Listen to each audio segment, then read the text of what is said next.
কানা রাসূলুল্লাহ সাল্লাল্লাহু আলাইহি ওয়াসাল্লাম ইদান সরাফা ইস্তাগফারা সালাস।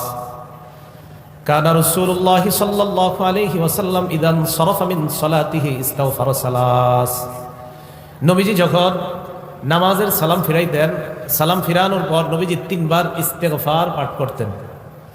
সুম্মা ক্বালা আল্লাহুম্মা আনতাস সালাম ওয়া মিনকাস সালাম তাবারাকতা ইয়া যাল জালালি ওয়াল ইকরাম। এরপর নবীজি বলতেন আল্লাহুম্মা আনতাস সালাম, হে আল্লাহ আপনি শান্তি, ওয়া মিনকাস সালাম আপনার পক্ষ থেকেই শান্তি, তাবারাকতা ইয়া যাল জালালি ওয়াল ইকরাম, হে মহামহিম মহা অনুভব মহানুভবের অধিকারী আল্লাহ আপনি বরকতময়। এই দোয়াটা আমাদের নবীজি ফরজ নামাজের সালাম ফিরানোর পরে করতেন। ওয়ালিদ রহমতুল্লাহি আলাইহি, যিনি ইমাম আউজাই থেকে এই হাদিসের বর্ণনাকারী, উনি বলেন আমি ইমাম আউজাইকে প্রশ্ন করলাম কাইফাল ইস্তিগফার, সালাম ফিরানোর পর যে ইস্তিগফার পড়ব এটা কিভাবে পড়ব? ইমাম আউজাই জবাব দিলেন তাকুলু আস্তাগফিরুল্লাহ আস্তাগফিরুল্লাহ আস্তাগফিরুল্লাহ, তিনবার পড়বা আস্তাগফিরুল্লাহ আস্তাগফিরুল্লাহ আস্তাগফিরুল্লাহ। এই যে নামাজ পড়লাম আমরা, কিছু ভুল ভ্রান্তি তো হয়েই যায় আমাদের, এই ইস্তেগফার পড়ার কারণে আশা করা যায় এই ভুল ভ্রান্তিগুলো আল্লাহ মাফ করে দিবেন।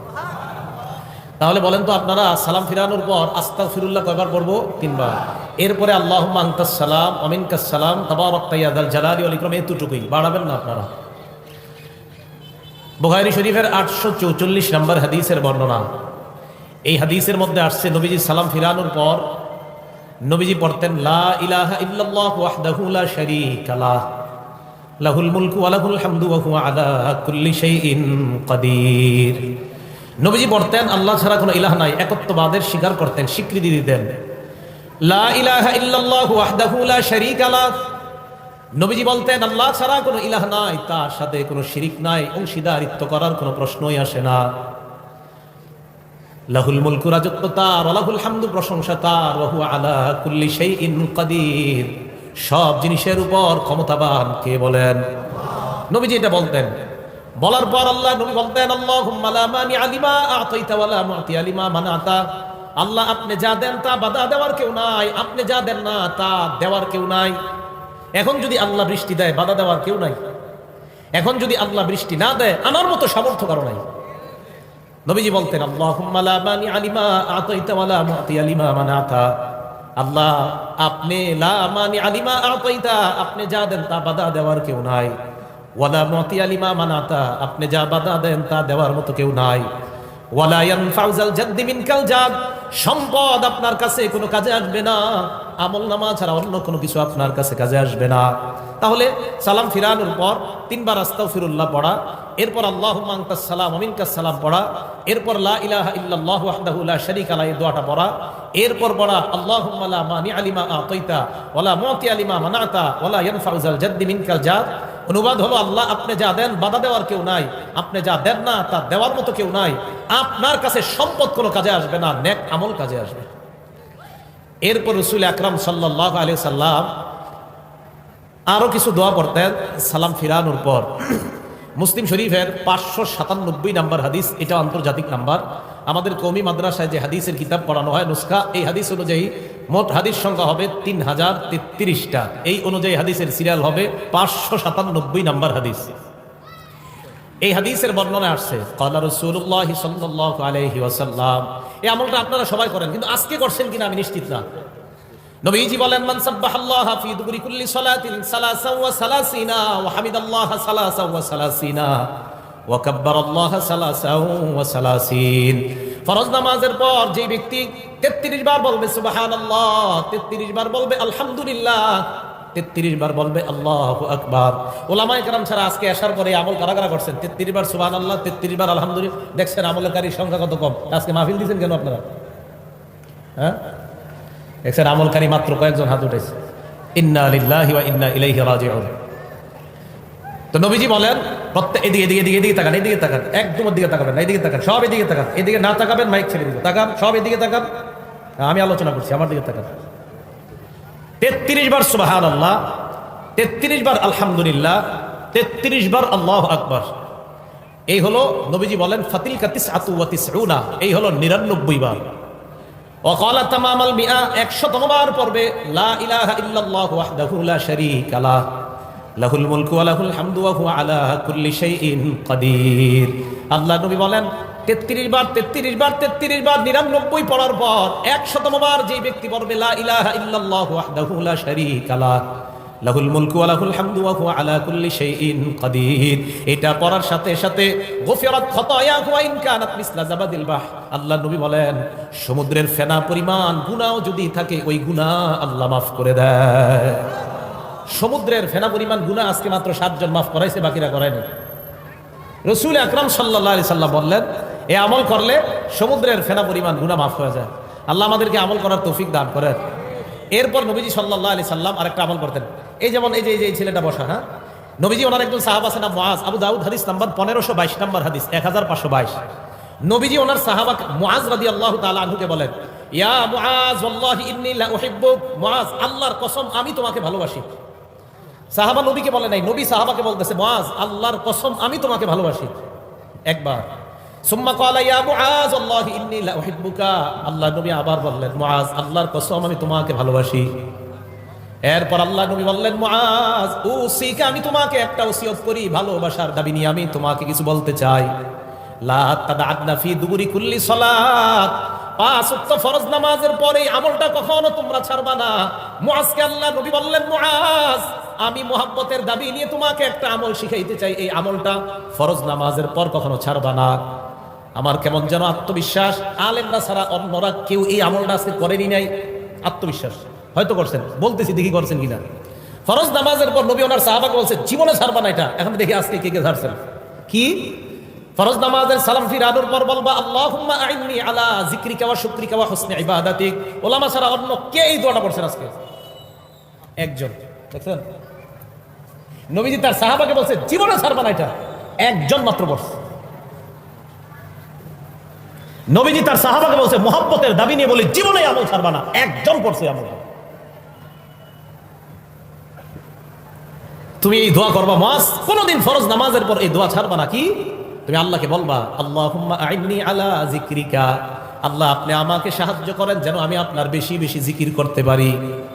অশুকরিকা, আমাকে সাহায্য করেন যেন আমি আপনার বেশি কৃতজ্ঞতা প্রকাশ করতে পারি। ওয়াহুসনি ইবাদাতিক, আল্লাহ আপনি সাহায্য করেন যেন বেশি বেশি আপনার ভালো ইবাদত করতে পারি। কি সুন্দর দোয়া। আল্লাহ সাহায্য করেন যেন আপনার জিকির বেশি করতে পারি, সাহায্য করেন যেন আপনার শুকরিয়া বেশি আদায় করতে পারি, সাহায্য করেন যেন আপনার ভালো ইবাদত বেশি করতে পারি। এই দোয়াটা সবাই শিখে নেবেন। নবীজি বলছে মুআজ আমি তোমাকে ভালোবাসি একবার, নবীজি আবার বললেন মুআজ আমি তোমাকে ভালোবাসি দুইবার। এরপর নবী বললেন মুআজ ফরজ নামাজের পর লা তাদআদনা, কিছুতেই কখনোই এই দোয়াটা ছাড়বা না। কি আল্লাহকে বলবা আল্লাহ আপনি আমাকে সাহায্য করেন আমি যেন আপনার জিকির বেশি করতে পারি, আল্লাহ আমি যেন আপনার কৃতজ্ঞতা বেশি আদায় করতে পারি, আমি যেন বেশি ইবাদত করতে পারি। এই দোয়া করা কখনো ছাড়বা না। এটা নবীজি তার সাহাবা হযরত মুআজকে শিক্ষা দিলেন। আল্লাহ আমাদের সকলকে এই দোয়াগুলা শিখে নেওয়ার তৌফিক দান করেন। আবু দাউদ শরীফের 1523 নম্বর হাদিস, নবীজির এক সাহাবা নাম উকবাহ ইবনে আমির রাদিয়াল্লাহু তাআলা, দেখেন তিনি কি বলেন। আন উকবাহ ইবনে আমির রাদিয়াল্লাহু তাআলা আনহু قال, উকবাহ ইবনে আমির বলেন আমারনি রাসূলুল্লাহ সাল্লাল্লাহু আলাইহি ওয়াসাল্লাম বিল মুআব্বিজাত দুবুরা কুল্লি সালাত। উকবাহ ইবনে আমির বলেন এটা সবাই পারেন, আল্লাহ নবী আমাকে আদেশ করছে যেন 5 ওয়াক্ত নামাজের পর কুল হুয়াল্লাহু পড়ি, কুল আউযু বিরাব্বিল ফালাক পড়ি, কুল আউযু বিরাব্বিন নাস পড়ি। এটা পারেন না সবাই? এটা আর বলবো না কারা কারা পড়ছেন, জানি পড়েন নাই। নবীজি বললেন 5 ওয়াক্ত নামাজের পর আমাকে আদেশ করছেন কুল হুয়াল্লাহু, আমি পড়ছি, আমি যা যা বলতেছি আমি সব পড়ছি আশা করি আলহামদুলিল্লাহ। রাসূল আকরাম সাল্লাল্লাহু আলাইহি সাল্লাম বলেন যে আল্লাহ রাসূল সাল্লাল্লাহু আলাইহি সাল্লাম তার সাহাবা উকবা ইবনে আমিরকে বলছেন যে আমার নবী আমাকে বলছেন প্রত্যেক 5 ওয়াক্ত নামাজের পর কুল হুয়াল্লাহু, কুল আউযু বিরাব্বিল ফালাক, কুল আউযু বিরাব্বিন নাস পড়বা। ফজর নামাজের পর এই আমল প্রত্যেকটা সূরা 3 বার, মাগরিবের পর এই আমলটা প্রত্যেকটা সূরা 3 বার, বাকি রইল কয় ওয়াক্ত? 3 ওয়াক্ত। যোহরের পর একবার করে, আসরের পর একবার করে, এশার পর একবার করে, ফজরের পরে 3 বার, মাগরিবের পরে 3 বার। এটার দলিল কোথায়? তিরমিজি শরীফের 2575 নম্বর হাদিস, 3575 নম্বর হাদিস, 3575 নম্বর হাদিস। এই হাদিসের বর্ণনাকারী খুবাইব রাদিয়াল্লাহু তাআলা, ওনার থেকে হাদিসটা বর্ণনা করছে ওনার ছেলে আব্দুল্লাহ ইবনে খুবাইব। এই আব্দুল্লাহ ইবনে খুবাইব বলেন আমার আব্বা খুবাইব রাদিয়াল্লাহু তাআলা আনহু বর্ণনা করছে কি নবীজি হযরত খুবাইবকে বলে খুবাইব কুল, এই খুবাইব তুমি বলো। এন্ড খুবাইব কয় ফালাম আকুল শাইআন, আমি কিছুই বলি না। আবার আল্লাহ নবী বললেন খুবাইব কুল, এই খুবাইব বলো। হযরত খুবাইব কয় ফালাম আকুল শাইআন, আমি কিছুই বলি না। আল্লাহ নবী আবার বললেন খুবাইব কুল, আরে বলো কিছু। হযরত খুবাইব এবার বললেন মা আকুলু ইয়া রাসূলুল্লাহ, হুজুর কি বলবো, আপনি বারবার বলতেছেন, বলতে আমি কি বলবো? নবীজি বললেন, খুবাইব কুল হুয়াল্লাহু আহাদ, তুমি পড়ো কুল হুয়াল্লাহু আহাদ ওয়াল মুআউযিযাতাইন, আর তুমি কুল আউযু বিরাব্বিল ফালাক এবং নাস এটা পড়ো। হিনা তুমসিয়া ওয়া তুসবিহ, যখন তুমি সন্ধ্যা হয় আর সকাল হয় তখন তুমি এই কুল হুয়াল্লাহ, কুল আউযু বিরাব্বিল ফালাক, কুল আউযু বিরাব্বিন নাস তিনবার পড়বা। ফজরের পর তিনবার, মাগরিবের পর তিনবার। আল্লাহ নবী বলেন তাকফিকা মিন কুল্লি শাই, আজকে আমলটা যারা যারা করছেন নবী বলেন দুনিয়ার সকল বিপদ আপদ থেকে এই তিনটা সূরা তোমার জন্য যথেষ্ট হয়ে যায়। সকল বিপদ আপদ থেকে এই সূরাগুলো তোমার জন্য যথেষ্ট হয়ে যাবে। তাহলে এখন ওলামায়ে কেরাম ছাড়া অন্য যারা আছেন আপনারা বলবেন, আমি খালি বলবো, আপনারা নামাজের নামটা বলবেন। বলেন তো একবার কোন নামাজের পর? জোহর আর জোহর, আসর, এশা। তিনবার কোন নামাজের পর? ফজর, মাগরিব। আসরের পরে কয়বার করে? এশার পরে, ফজরের পরে তিনবার। মাশাআল্লাহ, মনে থাকবে তো ইনশাআল্লাহ। বাসায় মা বোন যারা আছে ওনাদেরকে বলবেন এটা পড়তে। এই আমলটা রাসূল আকরাম সাল্লাল্লাহু আলাইহি সাল্লাম ওনার সাহাবাকে শিখাইলেন, উকবা ইবনে আমিরকে শিখাইলেন। তাহলে মুআজ রাদিয়াল্লাহু তাআলা আনহুর মাধ্যমে আমল শিখলাম, উকবা রাদিয়াল্লাহু তাআলা আনহুর মাধ্যমে আমল শিখলাম, খুবাইব রাদিয়াল্লাহু তাআলা আনহুর মাধ্যমে আশ্চর্য আমল শিখলাম। এবার আমরা যে আমলটা শিখবো এটার নাম আয়াতুল কুরসি। বলেন কি নাম? আয়াতুল কুরসি। মন দিয়ে শুনবো। এই আয়াতুল কুরসির ব্যাপারে 6টা কথা বলবো। বলেন সবাই কয়টা? 1 নাম্বার, আয়াতুল কুরসি কোরআনের সবচেয়ে মর্যাদাপূর্ণ আয়াত। 2 নাম্বার, আয়াতুল কুরসি কোরআনের প্রধান আয়াত। 3 নাম্বার, আয়াতুল কুরসির জিহ্বা আছে, 2টা ঠোঁট আছে। 4 নাম্বার, আয়াতুল কুরসির তাফসীর সংক্ষিপ্ত। 5 নাম্বার, আবু হুরায়রা রাদিয়াল্লাহু তাআলা আন এবং এক চোরের সাথে বুখারীর বর্ণনা থেকে আমরা প্রমাণ করব একটা ঘটনা ঘটছে। চোর আবু হুরায়রা রাদিয়াল্লাহু তাআলা আনহুকে আয়াতুল কুরসির আমল শিক্ষা দিয়েছে। 6 নাম্বার, ফরজ নামাজের পর আয়াতুল কুরসি পড়ার কি লাভ। এই 6টা অংশ শেষ হবে, হুজুর ইনশাআল্লাহ এসে যাবেন, আলোচনা শুরু করবে। আল্লাহ আমাদের সকলকে ধৈর্যের সাথে আলোচনাগুলো শোনা, বলা, আমল করার তৌফিক দান করেন। এর মাঝে একটা কথা, আমি আলোচনায় থাকি, হুজুর আলোচনায় থাকে, যেই থাকুক, মাগরিব এশার নামাজের আগে মুহতারাম আলী হাসান উসামা হাফিজাহুল্লাহ আলোচনায় ছিলেন। নামার সাথে সাথে দেখলাম আপনারা আমার দিকে তাকাইছেন, কাজটা ঠিক করেন নাই। উনি আলোচনা করতেছে, ওনার দিকে আপনারা তাকায় থাকবেন, কে আসছে এটা দেখা দরকার নাই। তাহলে যে আলোচনা করবে ওনার দিকে তাকিয়ে থাকবেন। এর মাঝখানে যে অন্য দিকে তাকান, এ তো আপনার কিছু আলোচনা ছুটে যায়। আমার কিন্তু কিছু নিয়ম আছে, আপনারা যারা আলোচনা শোনেন হঠাৎ আমি জিজ্ঞাসা করি, বলেন কি বলছি এখন, এটা বলে ফেলি। এই জাতীয়, এই জন্য এটা করবেন না, ঠিক আছে না? করবেন যে আমাদের অলিবুরি সাহেব হুজুর যখন বয়ান করে, হুজুর তো জানেন কিভাবে বয়ান করে, মনে হবে ক্লাস করাইতেছে। এখন হুজুরের বয়ানে যদি ওই দিকে তাকান, তো হুজুর মাঝখান থেকে যদি বলেন তো কি বলছি, পারবেন না। তো এইটা কি হলো? এই জন্য যেই আলোচনা, আসরের পরেও যদি কেউ আলোচনা করে, বাস ওনার দিকে তাকায় থাকবেন। জোহরের পরে কেউ আলোচনা করে, ওনার দিকে তাকায় থাকবেন। মসজিদে জুমার নামাজে আপনাদের এলাকার সবচেয়ে অপরিচিত ব্যক্তিটাও যদি আলোচনা করে, ওনার দিকেও তাকায় থাকবেন। কথাটা মনে থাকবে তো সবার ইনশাআল্লাহ? আল্লাহ আমাদের সকলকে আমল করার তৌফিক দান করেন। আয়াতুল কুরসি 1 নাম্বার, কোরআনের সবচেয়ে মর্যাদাপূর্ণ আয়াত। আবু দাউদ শরীফ হাদিস নাম্বার 1460 নাম্বার হাদিস। এই হাদিসের বর্ণনাকারী উবাই ইবনে কাব রাদিয়াল্লাহু তাআলা আন। এই হাদিসের মধ্যে আসছে, আন উবাই ইবনে কাব রাদিয়াল্লাহু তাআলা আনহু قال قال رسول الله صلى الله عليه وسلم। উবাই ইবনে কাব থেকে বর্ণনা, আল্লাহ নবী বলেন, আবাল মুনজির আইয়ু আয়াতিন মা কামিন কিতাবিল্লাহি আযম। উবাই ইবনে কাবকে আল্লাহ নবী বললেন, উবাই, কোরআনের সবচাইতে মর্যাদাপূর্ণ আয়াত তোমার সাথে কোনটা আমাকে একটু বলো। উবাই ইবনে কাব জবাব দেয়, আল্লাহু ওয়া রাসূলুহু আলাম। এই প্রশ্নের জবাব আল্লাহ আর তার নবী ভালো জানেন। জবাব দেন। আবার আল্লাহ নবী বললেন, আবাল মুনজির আইয়ু আয়াতিন মা কামিন কিতাবিল্লাহি আযম। হে উবাই, বলো তোমার সাথে কোরআনের সবচাইতে মর্যাদাপূর্ণ আয়াত কোনটা। হযরত উবাই এবার চিন্তা করলেন, প্রথমবার তো বললাম আল্লাহ নবী ভালো জানেন। এরপরেও যখন আল্লাহ নবী আমাকে প্রশ্ন করলেন, আমি গবেষণা করে একটা জবাব দিয়ে দেই। উস্তাদ ছাত্রদের প্রশ্ন করছে, প্রথমবার করার পর বলছে আল্লাহ ভালো জানে, রাসূল ভালো জানে। আবার প্রশ্ন করছে, উবাই বলো কোনটা। হযরত উবাই চিন্তা ভাবনা করে বললেন, আল্লাহু লা ইলাহা ইল্লা হুয়াল হাইয়ুল কাইয়্যুম। ইয়া রাসূলুল্লাহ, আমার কাছে মনে হয় আয়াতুল কুরসি হলো কোরআনের সবচাইতে মর্যাদাপূর্ণ আয়াত। আয়াতুল কুরসি এটাই কোরআনের সবচেয়ে মর্যাদাপূর্ণ আয়াত বলে মনে হয়। এবার নবীজি দেখেন কি করছে। উবাই ইবনে কাব বলেন, আল্লাহ নবী যখন আমার মুখে শুনলেন আয়াতুল কুরসি কোরআনের সবচেয়ে মর্যাদাপূর্ণ আয়াত, আমি যখন বললাম, দরবা ফি সদরি, আল্লাহ নবী আমার বুকে এইভাবে মৃদু আঘাত করলেন। মানে এই তাকান, শাবাশ শাবাশ, হ্যাঁ তুমি ঠিক বলছো, সুবহানাল্লাহ, এইভাবে শাবাশ শাবাশ বলছেন, হ্যাঁ তুমি সঠিক বলছো উবাই। এই যে তুমি জবাবটা দিলে আয়াতুল কুরসি, এটা সঠিক। নবীজি শেষে দোয়া করলেন, লিয়াহনি লাকা আবাল মুনজির আল ইলম। উবাই, তোমার ইলম যেন তোমার জন্য আনন্দের কারণ হয়ে যায়। তোমার বিদ্যা এটা যেন তোমার জন্য আনন্দের কারণ হয়। ও ভাই, তোমার যে জ্ঞান আমি দেখলাম, মাশাআল্লাহ, তুমি গবেষণা করে বলে দিয়েছো আয়াতুল কুরসি, শাবাশ, তোমার জবাব ঠিক আছে, সুবহানাল্লাহ। তাহলে আয়াতুল কুরসি কোরআনের মর্যাদাপূর্ণ আয়াত। 2 নম্বর, আয়াতুল কুরসি কোরআনের প্রধান আয়াত। প্রমাণ তিরমিজি শরীফ 2878 নম্বর হাদিস, 2878 নম্বর হাদিস। আন আবি হুরায়রা রাদিয়াল্লাহু তাআলা আনহু قال قال رسول الله صلى الله عليه وسلم, আবু হুরায়রা রাদিয়াল্লাহু তাআলা আনহুর বর্ণনা, আল্লাহর নবী বলেন, লিকুল্লি শাইইন সানাম, প্রত্যেকটা জিনিসের একটা সর্বোচ্চ চূড়া, চূড়া চূড়া চূড়া বুঝেন তো, একদম উপরে সর্বোচ্চ চূড়া। ওয়া সানামুল কোরআন সূরাতুল বাকারা, কোরআনের সর্বোচ্চ চূড়ার নাম হলো সূরা বাকারা। কোরআনের সর্বোচ্চ সূরার নাম না, কিন্তু কোরআনের সর্বোচ্চ চূড়ার নাম সূরা বাকারা। এটা ঠিক, সবচেয়ে বেশি আয়াত সংখ্যাও সূরা বাকারাতে। এখন আসেন, ফিহা আয়াতুন, আল্লাহর নবী বলেন সূরা বাকারার মধ্যে একটা আয়াত আছে, হিয়া সাইয়্যিদাতু আইল কোরআন হিয়া আয়াতুল কুরসি। এই আয়াতটা হলো কোরআনের সবচেয়ে প্রধান আয়াত, আয়াতের নাম হলো আয়াতুল কুরসি। তাহলে কোরআনের প্রধান আয়াত আয়াতুল কুরসি, কোরআনের শ্রেষ্ঠ মর্যাদাপূর্ণ আয়াতের নাম আয়াতুল কুরসি। 3 নম্বর আলোচনা, আয়াতুল কুরসির জিহ্বা আছে, ঠোঁট আছে। একটা কিতাব আছে নাম মাজমাউজ যাওয়ায়েদ, ইমাম হাইসামি রাহমাতুল্লাহি আলাইহি লেখা, 6 নম্বর খণ্ড, 324 নম্বর পৃষ্ঠা। উবাই ইবনে কাব রাদিয়াল্লাহু তাআলা আনহুর আরেকটা বর্ণনা, قال رسول الله صلى الله عليه وسلم, আল্লাহ নবী বলেন, ইন্না লাহা লিসানা, নবীজি বলেন ইন্না লাহা আইলি আয়াতুল কুরসি লিসানা, নবী বলেন আয়াতুল কুরসির একটা জবান আছে, জিহ্বা আছে, ওয়া শাফাতাইন, 2টা ঠোঁট আছে। আয়াতুল কুরসির জিহ্বা আছে, 2টা ঠোঁট আছে, সুবহানাল্লাহ। আয়াতুল কুরসির জিহ্বা আছে, 2টা ঠোঁট আছে।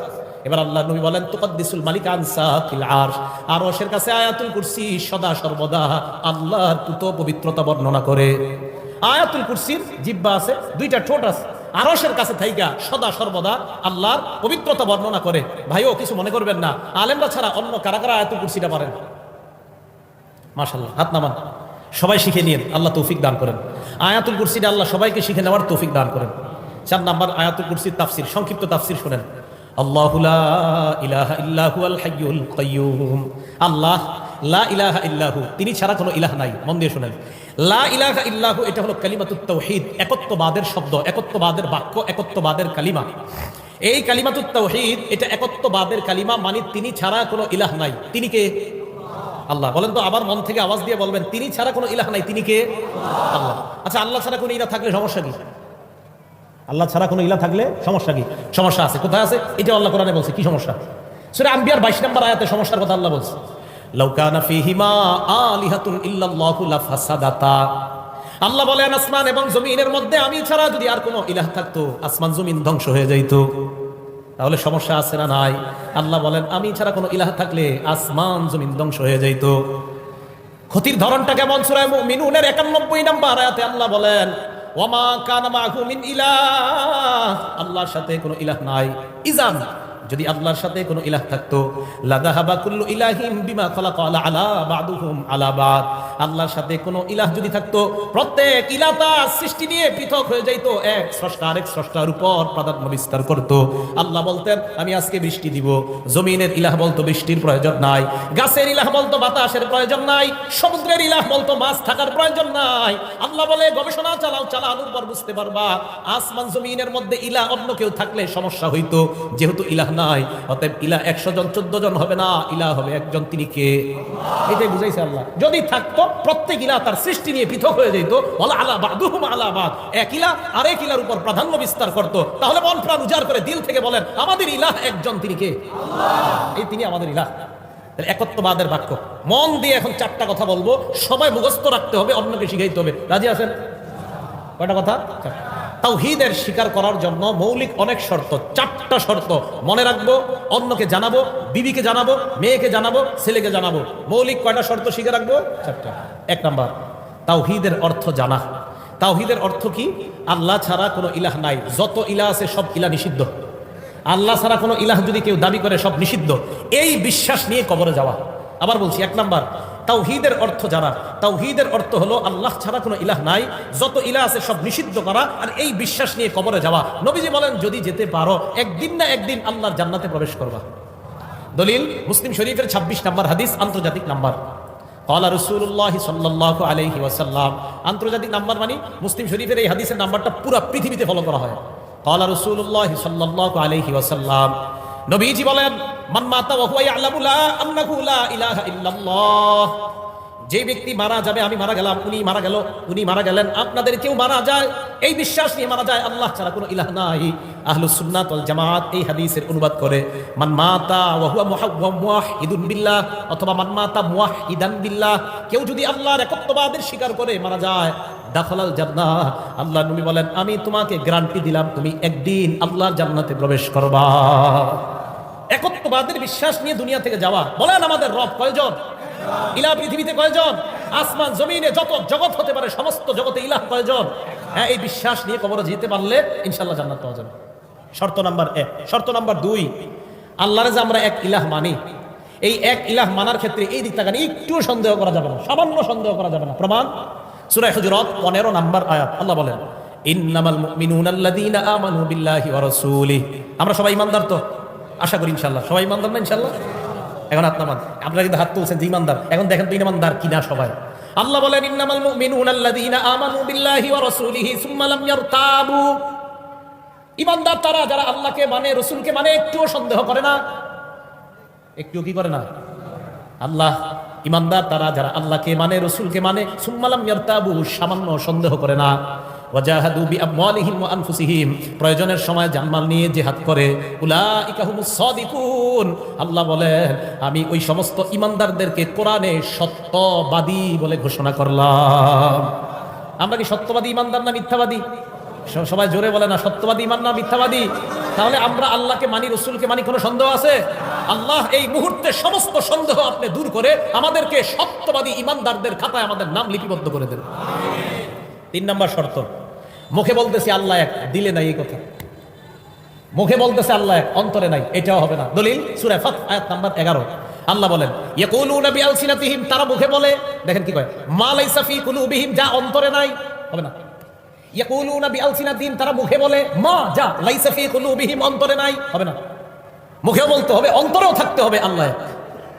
তাহলে যারা মুখে বলে অন্তরে নাই, এটা হবে না। মুখেও বলতে হবে, অন্তরেও থাকতে হবে আল্লাহ এক। আল্লাহ আপনাকে মুখেও বিশ্বাস করি, মুখেও বলি আপনি এক, অন্তরেও আমরা বিশ্বাস করি আপনি এক। আল্লাহ আমাদেরকে এই জাতীয় ঈমানদার হওয়ার তৌফিক দান করুন। 4 নাম্বার, আল্লাহরে বিশ্বাস করি, আল্লাহরে একত্ববাদ স্বীকার করি মহব্বতের সাথে। বলেন সবাই কিসের সাথে? পিস্তল ধরলে না, মানে ভয়ে না, ভয়ে না, না, মহব্বতে আল্লাহরে বিশ্বাস করি, মহব্বতে মেনে নেই আল্লাহ এক। জোর করছে এমন না, আর মহব্বতের সাথেই মেনে নিচ্ছে আল্লাহ। আবার বলছি, জোর করছে কেউ আমাদেরকে এমন না, মহব্বতের সাথেই মনে প্রাণে মেনে নেওয়া আল্লাহ। রাজি সবাই? এটা 4 নম্বর শর্ত, মহব্বতের সাথে আল্লাহর একত্ববাদ মেনে নিতে হবে। প্রমাণ বুখারী শরীফ হাদিস নাম্বার 16। 3 গুণ যার মধ্যে থাকবে আল্লাহ তাকে ঈমানের স্বাদ উপভোগ করাবে। সুবহানাল্লাহ। এখন বলেন তো, আমরা যদি ঈমানের স্বাদ পেতে চাই কয় গুণ লাগবে? আবার ঈমানের স্বাদ পেতে হলে কয় গুণ লাগবে? ক্বালা রাসূলুল্লাহ সাল্লাল্লাহু আলাইহি ওয়াসাল্লাম, আল্লাহ নবী বলেন সালাসুন মান কুন্না ফীহি, যার মধ্যে 3টা গুণ থাকবে। কয়টা গুণ? ওয়াজাদা হালাওয়াতাল ঈমান, ওই ব্যক্তি ঈমানের স্বাদ গ্রহণ করতে পারবে, ঈমানের মিষ্টতা গ্রহণ করতে পারবে। 1 নাম্বার, মান কানাল্লাহু ওয়া রাসূলুহু আহাব্বা ইলাইহি মিম্মা সিওয়াহুমা। বাংলা অনুবাদটা মনে রাখেন। 1 নাম্বার, আল্লাহ আর তার রাসূল ছাড়া দুনিয়াতে যা আছে সবার চাইতে আল্লাহ আর আল্লাহর নবীকে বেশি ভালোবাসা। 1 নাম্বার, আল্লাহ আর তার রাসূল ছাড়া দুনিয়াতে যা আছে সবার চাইতে আল্লাহকে বেশি ভালোবাসা, আল্লাহর রাসূলকে বেশি ভালোবাসা। তাহলে আমি আপনাদের কাছে জানতে চাই, আল্লাহ আর তার রাসূলের ভালোবাসায় দুনিয়ার সব ত্যাগ করতে রাজি আছি না নাই? আসলে রাজি আছেন? আসলে রাজি আছেন? সত্যি রাজি? জি এর আওয়াজ কমে গেছে, চিন্তা করতেছে কি জানি কই। আল্লাহ আল্লাহ রাসূল ছাড়া যা আছে, এই হাদিসের অনুবাদগুলো ভালো করে বুঝবেন। আমি কি বুঝাইতে চাইতেছি একটু চিন্তা করবেন। আল্লাহ আর তার রাসূল ছাড়া যা আছে সব চাইতে বেশি ভালোবাসতে হবে আল্লাহ আর তার রাসূলকে। এটা হলো 1 নাম্বার। তাহলে মুহাব্বতের সাথে একত্ববাদ স্বীকার করি, আল্লাহ আপনাকে ভালোবাসি, আপনি যে এক, এটাও স্বীকার করি আমরা। মনে থাকবে না ইনশাআল্লাহ? তাহলে 1 নাম্বার গুণ। 2 নাম্বার, আইয়ুহিব্বাল মারআ লা ইউহিব্বুহু ইল্লা লিল্লাহ, কাউকে ভালোবাসা একমাত্র আল্লাহর জন্য। আমি কাউকে ভালোবাসবো একমাত্র আল্লাহর জন্য, তাহলে আল্লাহ ঈমানের স্বাদ আমাকে উপভোগ করাবেন। 3 নাম্বার, আইয়াকরাহা আইয়াউদা ফিল কুফরি কামা ইয়াকরাহু আইয়ুযফা ফিন নার। আমি আপনি আমরা যারা ঈমানদার, আমরা কুফরিতে ফিরে যাওয়া তেমন অপছন্দ করি যেমন আগুনের মধ্যে পড়ে পুড়ে যাওয়া অপছন্দ। আগুনে কে পুড়তে চাই আমরা? এখন আমাদের ঈমান হলো এমন যে আল্লাহ আগুনে পুরা যেমন সম্ভব না, তেমনি কোন অবস্থায় কুফরিতে ফিরে যাওয়া সম্ভব না। এই জাতীয় ঈমান যার হবে আল্লাহ তাকে ঈমানের স্বাদ গ্রহণ করাবে। যে অসম্ভব, কুফরিতে আবার কিভাবে যাব? আগুনে যেমন আমি পড়তে রাজি না আল্লাহ, এটা আমার অপছন্দ, আমি কুফরিতেও যেতে পারবো না, এটাও অপছন্দ। রাসূল আকরাম সাল্লাল্লাহু আলাইহি সাল্লাম বলেন, উম্মত 3 গুণ অর্জন করো, আল্লাহকে আর আমাকে সবচেয়ে বেশি ভালোবাসো, কাউকে ভালোবাসো আল্লাহর জন্য। 3 নাম্বার, তুমি কুফরিতে ফিরে যাওয়া তেমন অপছন্দ করো যেমন আগুনে পড়ে যাওয়া তোমার অপছন্দ। এই 3 গুণ অর্জন করো, আল্লাহ তোমাকে ঈমানের স্বাদ উপভোগ করার তৌফিক দান করেন। আল্লাহ আমাদের সকলকে এই 3 গুণ অর্জন করার তৌফিক দান করেন। তাহলে বলেন তো তাওহীদের কয় শর্ত? বলে তাওহীদের কয় শর্ত? 4 শর্ত। 1 নাম্বার, আল্লাহ এক, দুনিয়াতে যত ইলাহ আছে সব নিষিদ্ধ করা, দুনিয়াতে কোনো ইলাহ আমরা মানি না, এই বিশ্বাস নিয়ে মারা যাওয়া। 2 নাম্বার, আল্লাহ আর তার রাসূলকে বিশ্বাস করি, কোনো সন্দেহ করি না। 3 নাম্বার, মুখেও বলি আল্লাহ এক, দিল দিয়েও স্বীকার করি আল্লাহ এক। 4 নাম্বার, ভালোবাসি আল্লাহকে, এই ভালোবেসেই আল্লাহর একত্ববাদ স্বীকার করি। এই 4টা কথা নিজেরা মুখস্থ রাখবো, স্ত্রী সন্তানাদিদেরকে বাচ্চাদেরকে ছোটবেলা থেকে মুখস্থ করাইবেন।